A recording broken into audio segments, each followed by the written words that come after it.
Hallelujah kanisa. Praise the Lord, church. Bwana Yesu asifiwe. Praise the Lord. Happy Mother's Day to all. Musa mabeza kwa mama bose. Happy Mother's Day. Musa mwiza. Hey, wa mama. Mothers. Nani anafuraha kuitwa mama? Who's happy to be called a mother? Nani anafuraha kusherehekea Mother's Who's Day? happy to celebrate Mother's Day? Hallelujah. Amen. Ninafuraha sana kuwa mbele ya madhabahu hii. I'm very happy to be at the altar here. Ninamheshimu Mungu sana. I respect God very much. Ninaheshimu kwa kibali nilichopewa kusimama mahali hapa. I respect the chance I've given to stand here. Ninamshukuru Mungu sana. I truly thank God. Na najua kuna kitu ambacho, and I know that there is something. Neno ambalo nitakwenda kusema, the word that I'm going to say, litamponya mtu mmoja. It will heal one person. Neno ambalo ninakwenda kusema, the word that I'm going to say, ni kwa ajili ya mtu mmoja. It's because of one person. Bwana Yesu asifiwe. Praise the Lord. Yesu atusaidie. May God help us kulisikia neno hili. To hear this word. Naomba niombe tena. Let me pray one more. Baba yangu na Mungu wangu mtakatifu, uketie mahali pa juu, mahali patakatifu palipoinuka. Ninakushukuru kwa neema hii, mfalme wa amani. Ninakushukuru kwa nafasi hii ambayo umenipa mchana wa leo. Mfalme wa amani, nimesimama hapa mimi, lakini ninaomba Yesu Kristo utumie kinywa changu kufikisha neno kwa mtu ambaye yuko mahali hapa. Ninaomba Baba unipe kibali, ninaomba Roho Mtakatifu utumike pamoja nami. Baba, nakutegemea wewe katika yote tunayokwenda kuzungumza wakati huu. Ninalibariki jina lako Yesu Kristo. Ninasema asante kwa kuwa wewe ni mwema, wewe ni mtakatifu na jina lako limetukuka sana. Katika jina lako Yesu Kristo tumeomba. Amen. Amen. Bwana Yesu asifiwe. Praise the Lord. Niliyesimama mbele yenu, me who is standing in front of you, naitwa Deborah. My name is Deborah Samson. Namshukuru Mungu kwa kunipa neema pia ya kuwa mama. I thank God to have given me the grace to be called a mother. Ninashukuru Mungu maana ni mama wa watoto wawili. I thank God that I'm the mother of 2 kids. Ninamshukuru Mungu sana kwa neema hiyo. I thank God for that grace. Sio kwamba ninastahili. It's not that I was deserving it. Ila ni neema tu ya Mungu. But it is only the grace of God. Ona nyenyekea na kumrudishia Yesu utukufu. So I humble myself and give the glory back to him. Hallelujah. Amen. Tutakwenda kushare pamoja neno la Mungu. We're going to share a word of God. Nafurahi kusimama hapa. I'm very happy to stand here. Na mimi nakatumia haka. And me, I'm using this. Hallelujah. Amen. Bila kupoteza muda, without wasting time, nitakwenda somo ambalo nimeomba Roho Mtakatifu anisaidie katika kulifikisha kwenu. I pray that the Holy Spirit helps me to deliver the message to you. Ni kuhusu upendo. It's a message about love. Upendo. Love. Halina maneno mengi, ni hivyo tu. It doesn't have a lot of words, it's just that love. Upendo hauangalii kama ni mwanamke au mwanaume, kama love does not look whether it's a man or a woman or a small or young or old. Ila upendo. But love. Tusome katika kile kitabu cha Yohana. Let's read in John. Sura ya 3 mstari wa 16. Chapter 3 verse 16.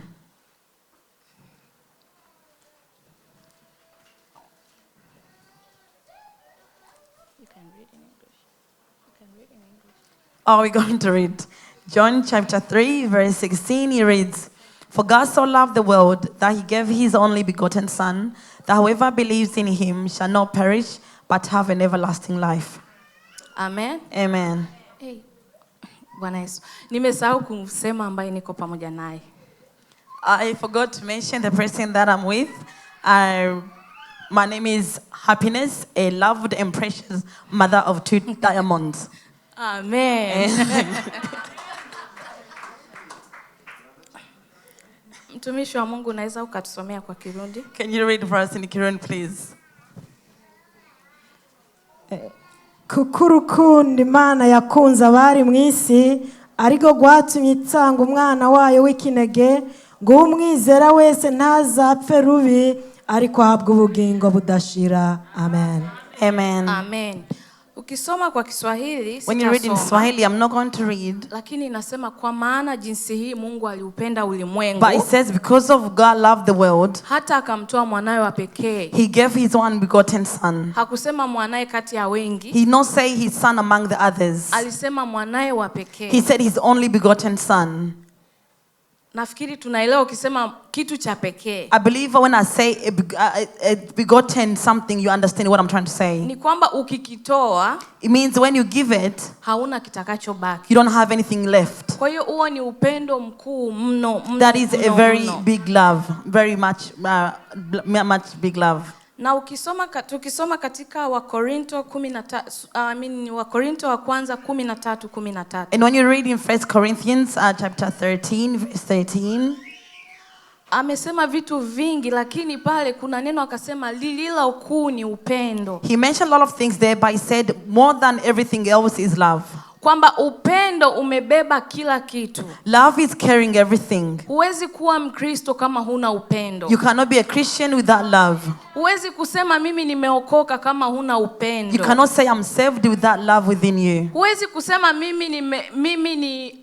mimi ni mzazi bora kama huna upendo kwa watoto wako. You can't say I'm a good mother or a father if you do not have love towards your children. Huwezi kuwa kiongozi mzuri kama hupendi wale ambao unawaongoza. You do not be a good leader if you do not love those whom you lead. Kwa hiyo upendo unabeba kila kitu. So love carries everything.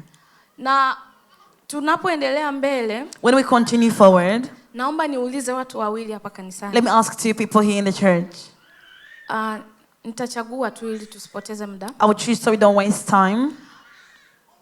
Naomba nimchague Pastor Norman. Let me choose Pastor Norman. Nitauliza swali, utanijibu kwa kifupi tu, kwa I'll ask kifupi. a question you ask me very briefly. Na nitamuomba pia Mama Eliza. And I'll ask Mama Eliza as well. Utanijibu kwa kifupi tu. You answer me in brief. Mnafahamu mazingira ambayo wengi tumetoka. You Wengi know tumetoka. environments where we came from. Kule camp. Where we came from in the camps. Sijui sana kwa habari ya camp. I don't know a lot of stories about the camp. Lakini najua kulikuwa kuna viongozi kule. But I know there were leaders there. Naomba unisaidie kwa niaba ya kanisa. On behalf of the church, can you please help us? Ulikuwa ukiambiwa unatafutwa au mtu akitumwa kwako akakwambia unahitajika kwa kiongozi wa UN. If you get sent by somebody gets sent to you and they tell you that you are called by the leader of UN, Ulikuwa unajisikiaje? how did you feel? Numvise umunezero udasanzwe. I had an overjoy. I was very happy. Ulikuwa unakuwa na amani au ulikuwa unashtuka? Did you have peace within you or were you shaken? Utangura kumva unaanza kustuka. You start to get shaken first. La pili ndo unakuwa na furaha sana. And then you get happy. Amen. Na alikuwa akikuita unaenda huku, yani unaenda kama vile tu unaenda When they kuonana na called familia you, yako, you au unaenda just kwa walk hali as if you're gani? going to meet your fellow family, or how would you walk? Unaenda kwa haraka. You walk quickly. Amen. Nachotaka kusema, What I'm trying to say is, nataka kuongelea kitu kinaitwa amri. I want to talk about something that's called command. Tunaposema amri, When I say command, amri sio ombi. it is not a request. Amri sio kitu cha A kukubembeleza. command is not something to beg you. Ukisikia neno amri ni kwamba unataka, utaki, utafanya. When you hear a word commandment, you have to do it whether you like it or not. Haijalishi kule ulipokuwa, hata kama ulikuwa unakula, ukisikia kwamba tumeamriwa tukuambie unaitwa na kiongozi. It doesn't matter what you be doing at that time. Even if you are eating, you get told, we have been commanded by the leader for you to attend to go see him. Sidhani kama uko unasema ngoja kidogo nimalize kula ni nawe alafu nitakuja susi. I don't think you will say, let me finish eating, then I'll wash myself, then I will come and meet him. Nafikiri kwa ile hali ya kuitwa, pengine hata ungeweza kwenda hata kama ulikuwa unakula, ukaenda na chakula bado I mkononi. believe at that time in that environment, if it was possible, you even carry your food and go with there to meet up with him. Tunaita amri. That is what we call a command. Nakuja kwako mama. I'll come to you, mother. Wewe ni mama nyumbani. You are a mother at home. Unapotaka mtoto afanye kitu fulani, When you want your child to do something, huwa unamwambia tafadhali na kuomba mwanangu ufanye, au unatumia lugha gani? do you tell them, please, I'm begging you, can you do this? Or what sort of language do you use? Oya simbanza kumwinginga ndamusaba ati ndagomba kunkorera iki. I do not beg them, I just tell them, can you do this? Kwa nini? I want you to do this. Kwa nini? kubera Why? n'umwana wanje mbaze ko agikora. Because my child and I'm they're going to Hallelujah. do it. Amen. Haleluya. Amen.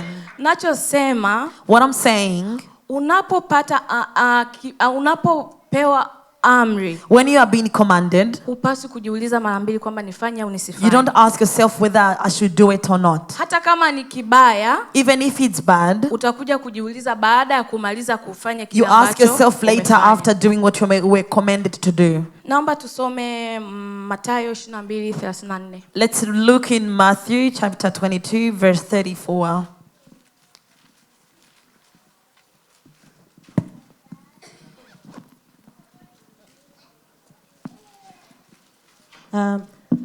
atuhoraho yabariye umwami wanje ati cyari buryo bwanje ushitse aho ati cyari buryo bwanje ushitse aho nzoshirira abansi bawe munsi y'ibirenge byawe.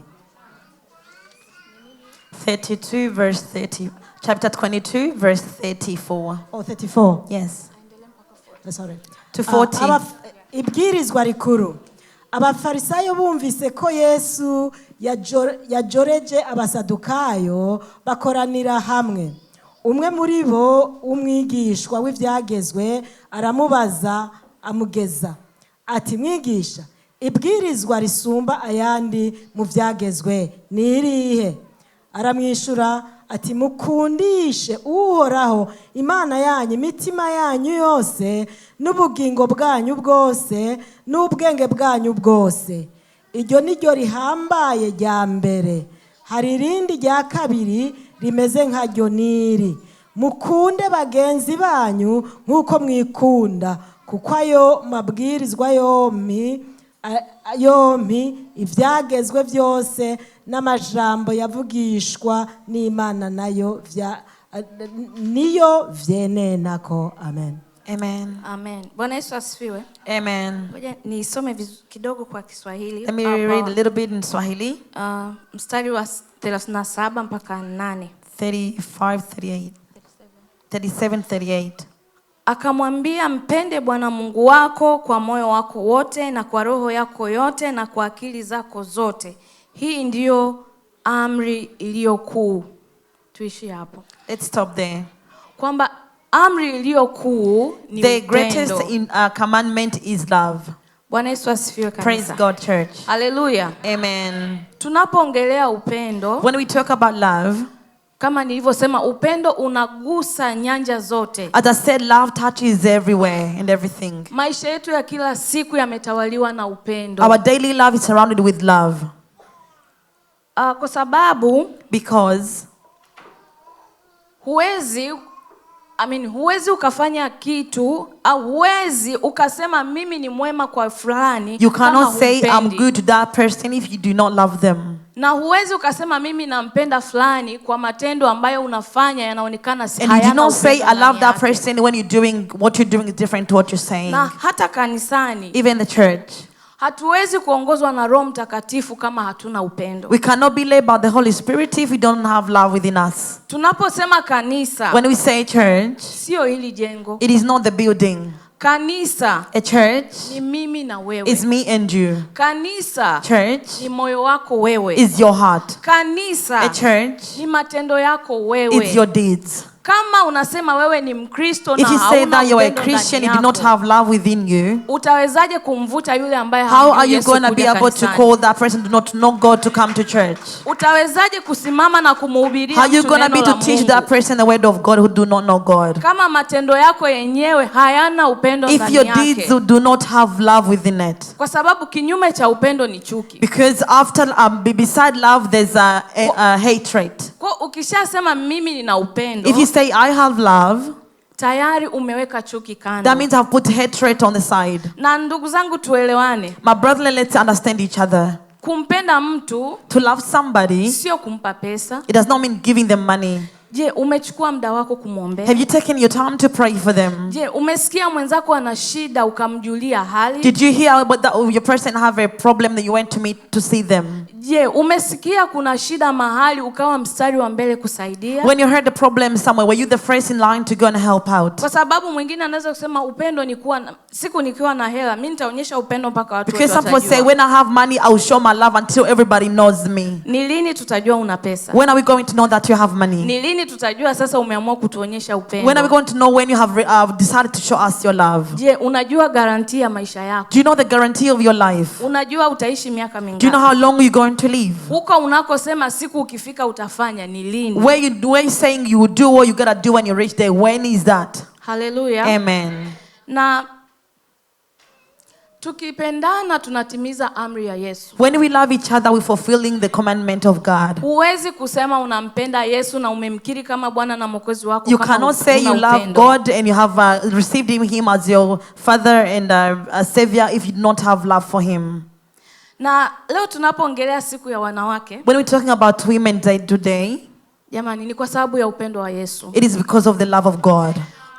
Mungu angeweza kumshusha tu Yesu kutoka mbinguni akashuka duniani. God could have brought Jesus from the heaven and just bring him down like that. Lakini jiulize ni kwa nini alipitia kwa Mariamu? But think, why did he had to go through Mary? Kwa nini hakupita kwa Yusufu? Why didn't he go through Joseph? Kwa nini alimchagua Mariamu? Why did he choose Mary?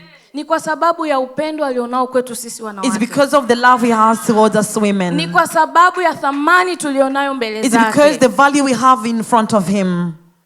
Na ukisoma katika Agano la Kale, When you are reading in the Old Testament, katika kitabu cha Hesabu 2, chapter 2, sitasoma ila nenda ukasome Hesabu you read 2. yourself, Numbers chapter 2. Unaona kuna watu walihesabiwa. You see there's people who were counted. Kulikuwa na hesabu ya watu. There were a certain number of people. Lakini wanawake hawakuhesabiwa. But women were not counted in the number. Ila baada ya Yesu kuja duniani, But after Jesus have come into earth, thamani ya mwanamke ilionekana. the value of women was shown. Mwanamke unatakiwa ujione wewe ni chombo cha A thamani. woman, you have to see yourself as a worth vessel. Mwanamke usijidharau. Do not discourage yourself. Hata leo tulipo mahali hapa. Even today where we are here, tunajua wote mahali ambapo tumetoka mpaka leo kuwa Australia. we all know where we came from for us to be here today. Niambie kama si upendo wa Mungu. Tell me, if it wasn't for love of God, would you be here today? Ni wangapi ulikuwa nao huko lakini leo How many hawapo? of you were there at the camp with, but they're not here today, or they're not alive anymore? Kuna mtu aliwahi kusema, There's a person who once said kwamba nilirudi Afrika, that I went back to Africa nilivyowaona wale tuliosoma nao, when I saw the people that we went to school together. nilibaki nimejishika hivi. I just stayed holding my chin like this. Nikasema wewe ni fulani, And I wewe said, ni is that fulani. you? Is this you?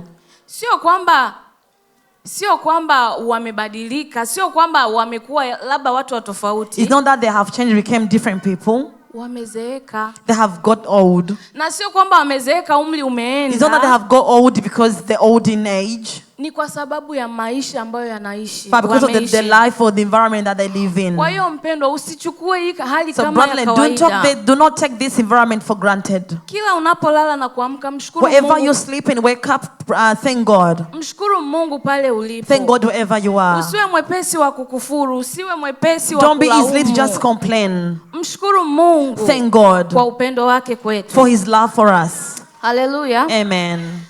Naomba tuangalie faida. Let's look at the benefits. Faida za upendo. The benefits of love. Tusome kitabu cha Wakorinto wa kwanza. Let's look in 1 Corinthians 13. 13 sura ya 13 mstari wa 4 mpaka 8. Chapter 13 verse 4 to 8.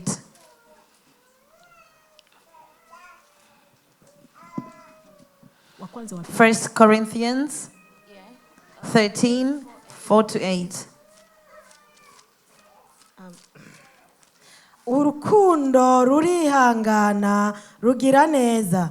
Urukundo ntirugira ishari. Urukundo ntigwihayagiza, ntigwihimbaza, ntirukora ibiteye isoni, ntirurondera ivyarwo, ntigwiciraho, ntigwiyumvira ikibi ku bantu, ntirunezereza ukugabitanya kw'abandi, ariko runezeranwa n'ukuri, rurenza ko muri byose, kwizera byose, kwizigira byose, kwihanganira byose. Urukundo ntaho rushira, ukuvugishwa n'Imana kugwaho, ukuvuga izindi ndimi kuzogira iherezo, ubwenge buzokugwaho. Amen. Amen. Bwana Yesu asifiwe. Praise God. Hiyo ni sifa kuu ya upendo. These are praises because of love. Hiyo ni faida ya upendo. These are the benefits of love. Kwa muda wako kaa nyumbani, pitia, In your own time, go home and pass through this. Alafu utaona wewe katika hayo uko kwenye kapi haupo. And you see among this which you have and which you don't. Alafu ombe neema ya Mungu na rehema ya Mungu And akusaidie. ask for the grace of God to help you to have what you need to have. Hallelujah. Amen. Naomba niongee pointi chache. Let me talk about a few points ambayo pia ni faida ya upendo. that are benefits of love. Pointi ya kwanza, upendo huvumilia. Love is patient. Upendo huvumilia. Love is patient. Ukisoma katika kitabu cha Samueli wa kwanza, When you read from 1 Samuel, sura ya kwanza mstari wa kwanza mpaka wa 6, 1:1-6, hapa tunakutana na habari ya mwanamke we found Hana. a story of Hannah. Nafikiri kila mtu anafahamu habari ya I Hana. believe we all know the story of Hannah. Hana alikuwa ni mwanamke mjane, not mjane, alikuwa ni mwanamke tasa. She was barren. Hakupata mtoto kwa wakati. She did not get a child on time. Na haikuishia hapo. It did not stop there. Mume wake, her husband, ambaye ni Elikana, who was Elkanah, sio kwamba hakumpenda. it's not that he did not love her. Kwa Agano la Kale akaona ni In sawa Old aongeze Testament, mwingine. he saw that it was good that he would have a second wife. Tunapoongelea uvumilivu, When we talk about patient, tunaona Hana alivumilia. we saw that Hannah was patient. Pamoja na magumu yote aliyopitia, Even though he went through a lot of stuff, pamoja na kusemwa vibaya na though he mke was talked mwenzake bad about from the other woman, ambaye ni Penina, who was Peninnah, lakini Hana hakumwacha kumpenda Mungu. but Hannah did not stop from loving God. Hana hakuwahi kumkosea mume wake. Hannah did not wrong her husband. Sijui labda kama wewe umesoma, I don't know if you have read, lakini mimi hakuna sehemu nimesoma nikaona kwamba Hana aliwahi kushika kwenda kugombana na Penina. but as for me, I did not see where Hannah had went to fight with the second wife. Ambayo kwa maisha ya sasa hivi, In the modern life, ingekuwa ni mwanamke wa sasa hivi asiyemjua Yesu. if it was a woman of today do not know God, Sidhani kama kuna neno la Penina lingekuwa linapita bila ngumi. I do not think that there will be any word of Peninnah passing by without punching that person. Sidhani kama Hana angekaa kimya bila kugombana na mume I wake. don't think Hannah would sit down without doing wrong with the husband. Lakini Hana alivumilia. But Hannah was patient. Alikaa kimya. She stayed quiet. Alilia na Mungu. She cried to God. Maana alijua kwamba Mungu aliyempa mume ambaye ni Elikana, Because she knew that the God who has given her husband, whose name was Elkanah, Mungu aliyempa mtoto Penina ambaye ni mke mwenzake, the God who has given Peninnah, who's the second wife, a child, alijua kwamba na yeye ataweza kumpa she kitu. knew that her as well, he will be able to give her something. Hana alivumilia. Hannah was patient. Na Mungu wetu kwa sababu ni Mungu wa And our upendo, God, because he's a God of love, alimfuta machozi. he wiped her tears. Alimpa mtoto. He gave her a child. Jamani, hakumpa tu mtoto kama He did not mtoto. give her a child like a child. Alimpa mtoto aliyebarikiwa. He gave her a child that was blessed. Alimpa mtumishi wa Mungu. He gave her a servant of God. Alimpa mtoto wa ahadi. He gave her a child of promise. Kwa hiyo usione kwamba mimi nimechelewa. So don't think that I'm late. Usione kwamba mimi kazi sina. Don't think that I do not have job. Usione kwamba mimi labda darasani sifanyi vizuri. Don't think that in class I do not do well. Mwamini Mungu. Believe in God. Piga magoti, omba. Kneel before him and pray. Mtegemee Mungu. Depend on him. Maana hata neno la Mungu Because linasema even his word says, vita vyetu si juu ya damu na nyama our bali ni battle is nini? not among the flesh, but it's of the spirits. Ukipigana kimwili, If you try to fight in the flesh, utaumia. you'll get hurt. Utaumia. You'll get hurt. Kwa hiyo Hana alivumilia. Therefore, Hannah was patient. Na pointi ya pili And the second point ni ukarimu. is humbleness. Ukiwa na upendo, When you have unakuwa love within mkarimu. you, you have to humble yourself. Tunapoongelea ukarimu, When we talk about hospitality, na hapa Leo ni siku ya wanawake. Today is a Mother's Day, Kwa tunaongea kidogo kwa habari ya wanawake. so we talk about women. Tunapoongelea ukarimu, When we talk about hospitality, tunaongea kwa habari ya mwanamke Dorcas. we talk about a woman, Dorcas. Nani anafahamu habari ya Who knows the Dorcas? story of Dorcas? Dorcas alikuwa ni mkarimu. Dorcas was very welcoming. Huwezi kuwa mkarimu kama una upendo. You cannot be welcoming without love within you. Kitendo Dorcas alichofanya kwa wanawake A wajane work that love Dorcas did for the widows ndicho kitendo kinachodhihirisha alama ya upendo it maishani is the work mwake. that show a sign of love in her life. Kifo cha Dorcas kama asingekuwa na upendo, The death of Dorcas, if she did not have love within her, wangezika tu, they would have buried her. wangelia tu They would have ikiangeisha. cried and it would have finished there. Lakini wanawake waliomboleza But women cried. na maombolezo yao na kilio chao Mungu alisikia And akamfufua the cry were Dorcas. heard by God and he resurrected Dorcas. Dorcas alijitoa kushonea nguo Dorcas gave wanawake herself to sew for wajane. women who were widows. Mama, unasaidia wangapi? Mother, how many people do you help? Au unajisikia fahari kufungua kabati Or do ukasema you 1 just- 2 3 4 5? Or do you just feel yourself to open your cabinet and said 1, 2, 3, 4, 5? Sisemi utoe nguo, I'm not saying give your clothes out, lakini Roho Mtakatifu akuongoze ni kipi ambacho but unafanya let the kama Holy alama Spirit ya lead you to upendo. do something that's a sign of love. Na haikuishia hapo kushonea nguo It did not wajane. stop there to just sew clothes for the widows.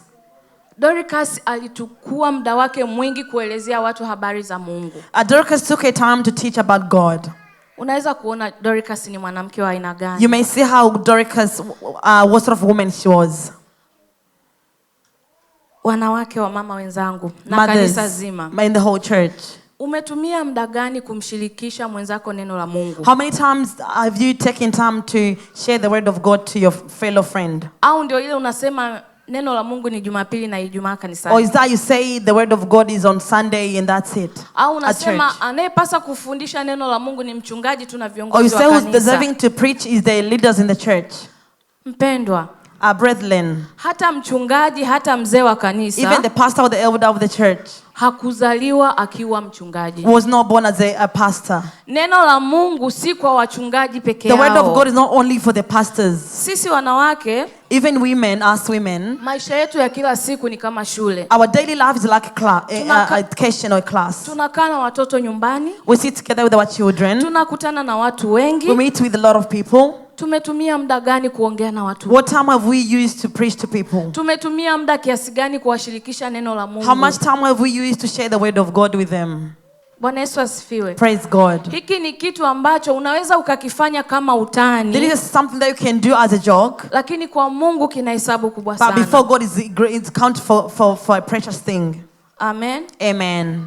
Na upendo Love, haukosi kuwa na adabu. it does not have bad manners. Huwezi kuwa na adabu kama una upendo. You cannot have good manners if you don't have love within you.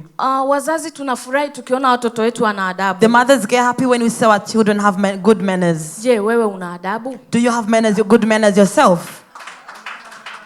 Huwezi ukamfundisha mtu kitu ambacho wewe huna. You cannot preach somebody something that you do not have yourself. Nyumba nyingi zimekuwa na changamoto kwa sababu ya wanawake. There's a lot of problems in the houses because of women's. Acha niseme ukweli. Let me say the truth. Hata maandiko yanasema Even the written says mwanaume ni kichwa. a man is a head. Sisi ni nani? And us we what? Ukitaka mwanamke kuvuka mipaka uende kichwani. If a wife you want to cross barriers and become the head, Niamini mimi, believe me, hakutakuwa na upendo. there won't be no love. Mwanamke tumefunzwa kunyenyekea na Women kuwa are na are adabu. taught to humble ourselves and have good manners. Leo tunaongea, tunajiita sisi ni mama. Today we call ourselves mothers. Lakini kesho na sisi tutaitwa mama wakwe. But tomorrow we'll be called an in-law to somebody. Mama, umetumia muda gani kuonyesha heshima kwa mama mkwe? Mother, how long have you shown respect to your Au in-law? tunawaheshimu mama zetu peke yake na unasema kwamba nampenda mume Or do you only wangu, respect our mothers and say, I love my mother, lakini unasahau bila mama mkwe, but you forget that if it was not for your mother-in-law, huyo unayempenda ambaye ni mume wako the person you love, that was your husband, he wouldn't be there today. Nachojaribu What kusema, I'm trying to say is, ukipanda mema When you sow good, utavuna mema. you'll reap good. Apandacho mtu Whatever you sow, ndicho it is what you atakachovuna. reap. Mama, ukiwafundisha watoto wako heshima kwa Mother, mume if you wako, teach your children respect towards your husband, hata kesho watakuwa na wenyewe ni wazazi bora. and tomorrow they will become good mothers. Nasema ukweli, I'm saying the truth. mimi nimekuwa bila wazazi. I have lived without parents.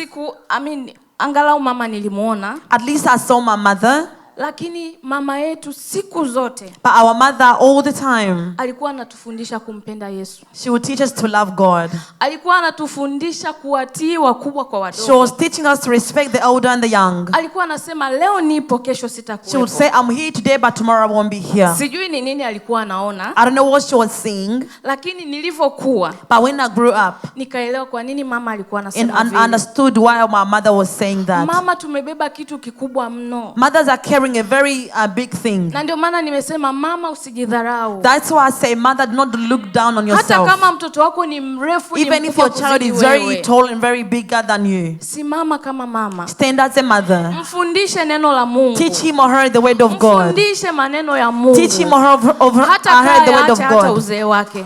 They will never leave the word in the Hata older kama age. mama umeachwa peke yako na watoto. Even if it's only you and nobody else. Jipige kifua, mwambie Yesu asante. Hit yourself in your chest and say, God, thank you. Kwa sababu kuna kitu kikubwa Mungu Because ameona there's ndani something that yako. God has seen in you. Na akaamini kwamba hata watoto ni And he kukuacha believed nao, that if he leaves you with your children, watakuwa watasimama. they will stand firm. Mama, jikubali. Mother, accept yourself. Mama, mshukuru Mungu. Mother, thank God. Usiache kuwa na adabu. Do not stop having good manners. Na pia ujasiri. And also, what is it you just said? Confidence. Brave. Tunaposema Bravely. ujasiri tunaongelea kwa When we habari ya say Esther. bravely, we talk about Esther. Esther alikuwa jasiri. Esther was a brave woman. Esther alisimama kupigania taifa lake. Esther stood to fight for her nation. Na ujasiri aliokuwa nao And the bravery that she had ni ulitoka kwa Mungu. came from God. Esther hakwenda kama tu mwanamke wa kawaida. Esther did not only walk like a normal woman, Ila alienda mbele ya mume wake akiwa amemtanguliza but she Mungu. went before the husband before calling God to go before her. Alienda kulia mbele ya mume wake ambaye ni mfalme, She went to cry before her husband, whom was the king, akiwa amemtanguliza Mungu. and she put God first. Kila siku tunaimba, tunasema wanawake ni jeshi kubwa. Every time we sing it, say women is a great nation. Wanawake kweli ni jeshi kubwa. Women, it is truly a great nation. Wanawake kuna kitu kikubwa Mungu ameweka ndani yetu. Women, there's something that God has put within us. Mwanamke. A woman. Bwana Yesu asifiwe. Amen. Kuna ujasiri mkubwa unaweza kuwa nao lakini ukiwa na neno la Mungu There's a ndani bravery yako. that you can have within you with the word of God as well. Kuna vitu unaweza kufanya There's things that you can do, hata watu wengine wakasema amewezaje. and the other people will say, how did she do that? Lakini ni kwa sababu But ya it is because Mungu. of God. Na mwanamke tunaposema jasiri And we lazima uwe na say upendo. bravely, you have to have love as well. Kwa sababu Esther hata kama ni jasiri, Because though Esther was very brave, angekuwa hana upendo kwa mjomba wake ambaye ni if she not have love towards her uncle, Mordekai, who was Mordecai, angekuwa hana upendo na uchungu kwa taifa lake, if she did not have love towards her nation, angesema she would have said, kwani nini? why? Kwa sababu yeye alikuwa sehemu salama, Because she was in a good place. lakini hakulala, But she did not sleep. aliumia. She was hurt. Na ndivyo wanawake wa leo tulivyo. That's how women of today are. Ni mama gani anaweza kulala akijua mwanae anaumwa? What sort of mother will sleep when the child is sick? Kuna mtu nilikuwa tunaongea nikamwambia, There's someone I was talking to and I told them, mama anakuwa mama mpaka siku anaingia kaburini. a mother becomes a mother until the day that they get buried. Nachojaribu kusema, What I'm trying to say is, ukiwa mama, when you are a mother, leo hii wewe ni mama, today you are a mother, mtoto wako akioa au akiolewa, when your child gets married, ukisikia kuna shida kule, when you hear there's a problem there, hautalala. you will not sleep. Ukisikia mtoto wako amepata ujauzito, When you hear your child got pregnant, yani wewe ndo unakuwa kama wewe sasa. you are the one who is like that. Unaendeleaje? You continue. How do you continue? How do you sleep? Wewe ndo unakuwa na ile kwamba You is you continue to have.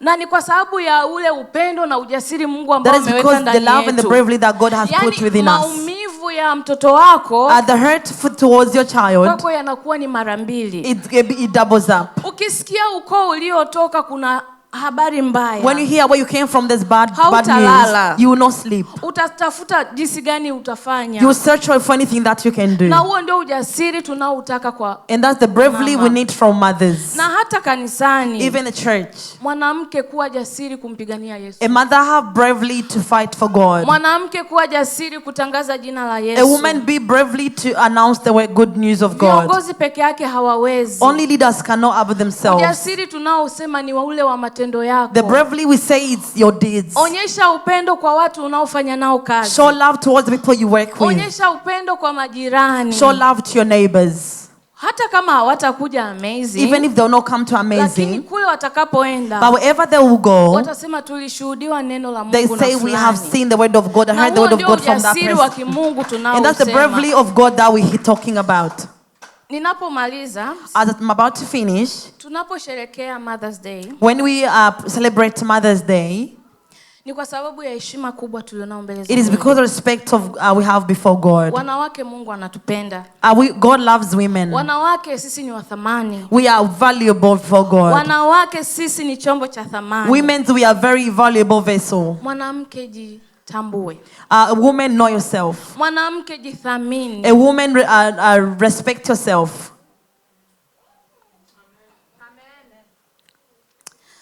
Wanawake, Women, kama nilivyosema, wanawake ni wengi kuliko wanaume. as I said, women, there's a lot of women compared to men. Ni wewe sasa ujiulize kwa nini sisi ni wengi kuliko wanaume. It is up to you to ask yourself, why are we a lot compared to men? Na pia Mungu kutupenda, Also, for God to love us, na pia upendo unaongeza familia. love increases the family. Sio familia tu ya nyumbani, It is not the family at home only, ila hata kanisa. but even at church. Tukipendana, When we love each other, hakuna mtu atatoka nje ya kanisa aseme mimi tena basi. nobody will come outside from the church and say, me, that's it. Tumeona igizo ambalo wamama wamefanya. We saw the play that the mothers did.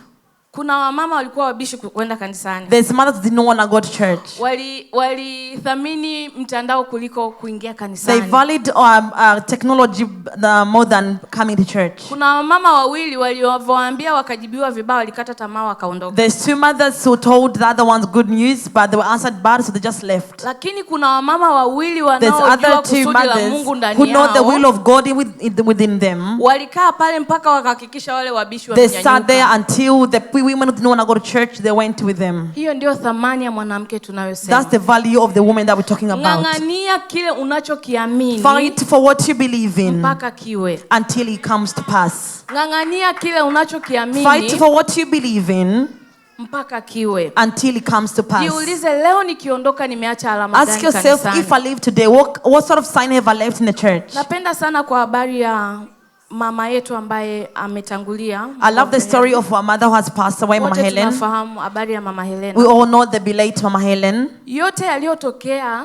Everything that happened baada ya mama kwenda, after the mother had left, hata watoto wadogo walikuwa wanamshuhudia kwa mazuri. even small children were testifying the good deeds that she Kila had mtu done. alikuwa anamsema kwa mazuri. Everybody were talking about the good deeds that she had Na done. hiyo ni ule upendo ambao Mungu And aliweka that is the ndani love that yake. God has put in her. Alijua kuutumia. She knew how to use it. Akasema, Mungu nifundishe niache alama She gani said, katika God, what dunia." kind of son can I live in the world? Hata huko alipo tunajua amepumzika. Wherever she is, we know that she's Lakini resting. nafasi aliyopewa na Mungu But the alitumia. place she was given by God, she used it. Mwanamke, nafasi Mungu anayokupa. A woman, the place that God have given you. Baba, nafasi Mungu anayokupa. Father, a place that God has given you. Itumie kwa utukufu wa Mungu. Use it for the glory of God. Itumie kwa utukufu wa Use Mungu. it for the glory of God. Na pia kitu cha mwisho ambacho And the nilikipenda last thing that I loved, kiliwahi kutokea, sijui kama ni hapa it kanisani. has happened. I'm not sure whether I was here at the church. Utanikumbusha. You remind me. Ila nakumbuka tulikulaga mchele. But I remember we rice. Tulikula pilau, tulifurahi pamoja. It was here. Kuna mama We ate rice and pilau. kuna mama alipewa hapo kanisani ngao. Sijui ni ngao, sijui ni kitambaa. There's a mother who was given a certain cloth. Sijui kama mnakumbuka. I don't know if you remember. Na kwa nini alipewa na mume wake? Why was she given it to her by her husband? Was here. Yeah. Asante. Ni kwa sababu ya maisha ambayo alikuwa anaishi. It is because the life she was living. Na nakumbuka huyo aliyempa hicho kitu. And I remember that person who gave her that thing or that cloth. Alisema, He said, pamoja na yote yaliyopita tuliokuwa nayo hapa mimi na mwenzangu, together with everything that we had, me and my wife, lakini hakuacha kuniheshimu. but she not stopped from respecting me. Hakuacha kujali watoto. She not stopped from loving the children. Hiyo ni alama kubwa sana. That is a very big sign. Kwa tunapokuwa tunatoa mifano ya watumishi wa Mungu wa kwenye Biblia, when we giving examples of the people of God in the Bible, tumuombe Mungu na sisi leo, let's ask God for us today as well today. na sisi tuwe mifano ya kuigwa. So we can be a good examples to be learned from. Mama, tumia nafasi yako kuunganisha watu. Mother, use your space to bring people together. Usitumie kinywa chako kuvuruga amani Do ya not watu. use your mouth to destroy the peace of people. Usitumie kinywa chako kusema maneno mabaya. Don't use your mouth to talk about bad things. Kuna vitu mtu anasema mpaka unasema ni mimi nilifanya. There's things somebody talks and you say, is it me who did that? What if huo muda ungeutumia kusema maneno mazuri? What if you have used that time to talk good things towards that person? Na huo ndio upendo wa Mungu tunaosema. And that is the love of God that we're talking Na about. huo ndio upendo wa Mungu tunaohubiri siku And that's the ya love of leo. God that we're preaching about today. Tunaposherehekea Mother's Day, As we celebrate Mother's Day, wa mama wa baba, mothers and fathers, baba mtusaidie pia. fathers help us as well. Malezi ya watoto.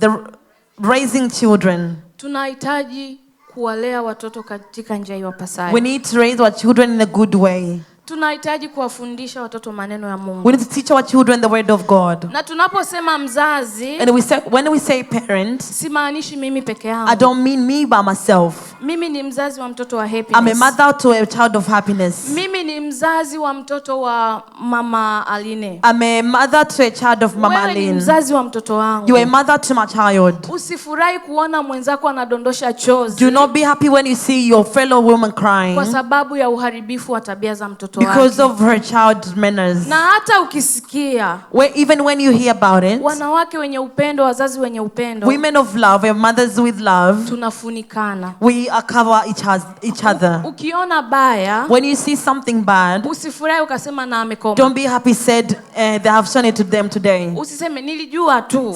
Do not say I knew, Kwa sababu na wewe bado kizazi chako kinaendelea. because even you, your children are still going. Hujui watoto wa watoto wako kesho You do not watakuwa know nani. what your children how they will be. Lakini mtoto wa mwenzako akifanikiwa, But when you see your brethren, your fellow woman's child is being successful, hujui ni kwa njia gani kesho atafanyika msaada kwa mtoto you wako do not pia. know how helpful they will become to your child. Amen. Amen. Bwana Yesu asifiwe. Amen. Na kuna habari ilinihuzunisha sana, imetokea like 2 There's a weeks news ago. that made me sad that happened 2 weeks ago. Lakini hii inaonyesha nafasi ya mwanamke kwa familia. But this news shows the place of a woman in a family. Kuna classmate wangu There's my classmate. amefariki 2 weeks ago. She passed away 2 weeks ago. Walikuwa wamelala, They were sleeping. ilivyofika mida ya saa 11 alfajiri, When it came about 5 a.m. akashtuka. and she got woken up. Alivyoshtuka akaona nyumba kuna moshi mwingi sana. When she got woken up, there was a lot of there was a fire in the house.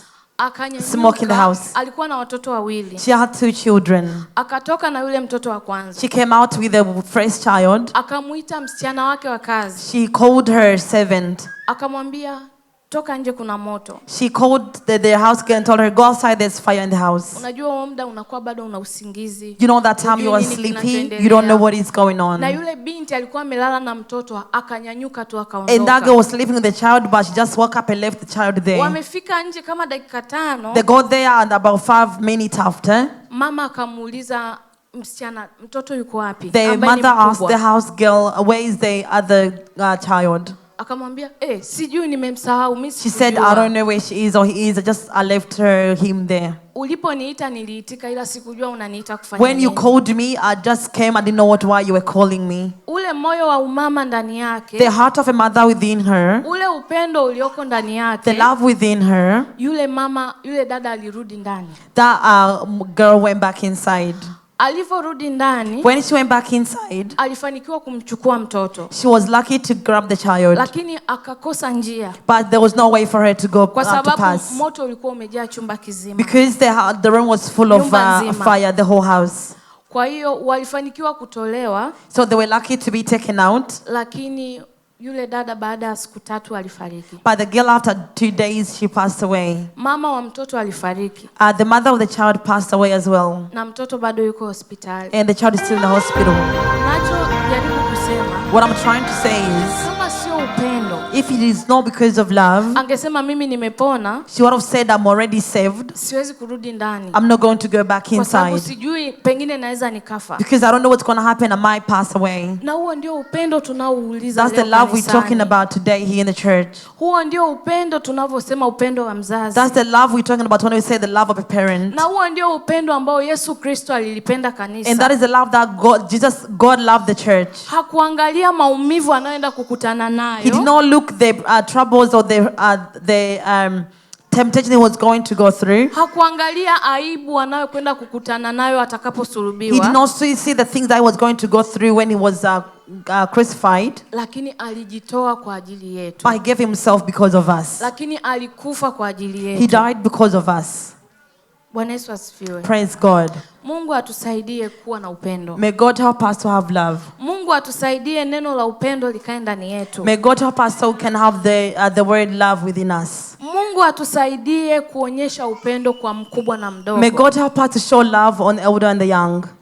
Mungu atusaidie kupenda familia May zetu. God help us to love our family. Mungu atusaidie kulipenda kanisa. May God help us to love the church. Mungu atusaidie kufurahi na kuona tufurahi tukiona kanisa linakuwa. May God help us to be happy when we see the church is growing. Bwana Yesu asifiwe. Praise God. Naomba tusimame. Let's stand up.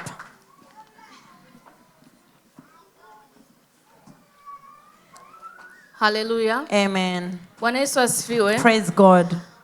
Kabla sijarudisha microphone kwa Before I kiongozi, give the mic back to the leader of the service, naomba kila mmoja achukue nafasi I want each one of us to take time kuomba roho ya upendo. to ask for the spirit of love.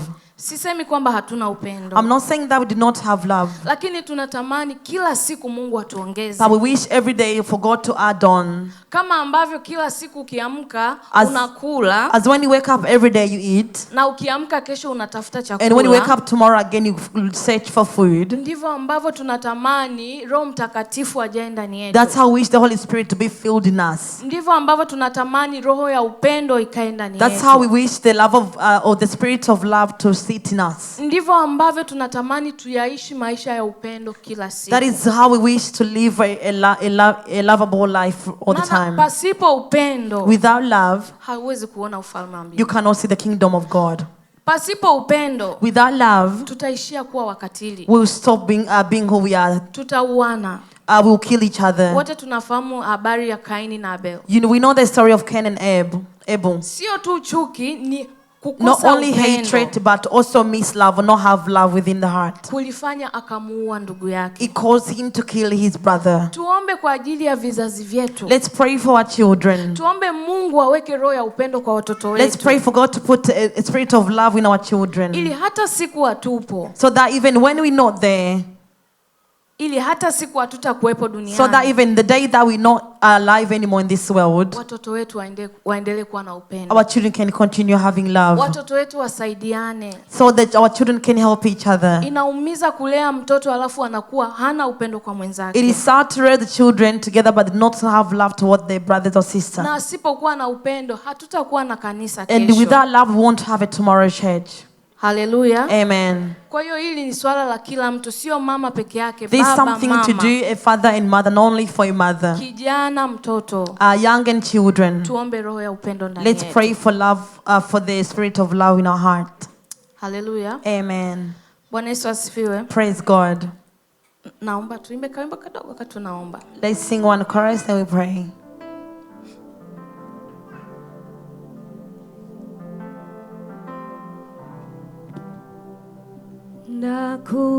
Nakugomba mukizawe, naomba shakwijana,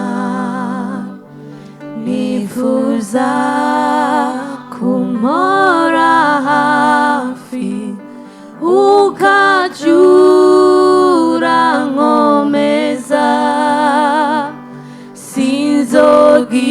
sinzogiri choninya Yesu njana hugomba nahonzo genda ngimira ngukurikira uja. Baba mtakatifu, Mungu wetu mkuu, Yesu Kristo, tunasema asante kwa upendo wako mkuu maishani mwetu. Tunasema asante kwa upendo wako wa ajabu maishani mwetu. Baba, kama sio upendo na rehema zako tusingekuwepo siku hii ya leo. Kama sio upendo wako Yesu Kristo tusingetambulika. Kama sio upendo wako Yesu tusingekuwa hivi tulivyo. Yesu Kristo, tunakubariki. Tunakushukuru mfalme wa amani. Tunasema asante Yesu Kristo, maana hata ulipoondoka duniani haukutuacha peke yetu, ulituachia Roho Mtakatifu. Tunasema asante Yesu Kristo. Asante kwa roho ya uzazi ambayo uko nayo. Asante kwa mbegu ya upendo ambao umepanda ndani yetu. Yesu Kristo, tunakushukuru. Baba, tunakuinua. Baba, tunakubariki. Tunasema asante kwa upendo. Asante kwa upendo. Baba, umesema tukiwa na upendo tutakuwa chumvi na nuru ya ulimwengu. Yesu, hatuwezi kuenenda mahali palipo na giza. Tunaomba uachilie upendo ndani yetu. Tunaomba uachilie upendo kwa watoto wetu. Tunaomba uachilie upendo kwa uzao wetu. Tunaomba uachilie upendo kwa taifa hili, mfalme wa amani. Ni wengi Yesu Kristo wamepoteza wapendwa wao. Ni wengi Yesu Kristo wamefariki. Ni wengi Yesu Kristo hawakuiona siku hii ya leo. Lakini Yesu, kwa neema yako tumeiona. Baba, tunasema asante kwa upendo. Ninaomba Yesu Kristo, neno hili likaendelee kukaa ndani yetu. Neno hili likatamie mioyo yetu. Neno hili likaseme na mioyo yetu. Maana tukiwa na upendo Yesu, hakutakuwa na magomvi, hakutakuwa na chuki, hakutakuwa na vita, hakutakuwa na hali yoyote mbaya. Baba, tunakushukuru. Baba, tunakubariki. Tunakuinua mfalme wa amani. Ninasema asante Yesu Kristo, maana wewe ni Bwana na Mwokozi wa maisha yetu. Tunalibariki jina lako Yesu. Tunasema asante. Tunasema asante Yesu, maana wewe ni mtakatifu. Katika jina lako Yesu Kristo, jina lenye nguvu. Amen.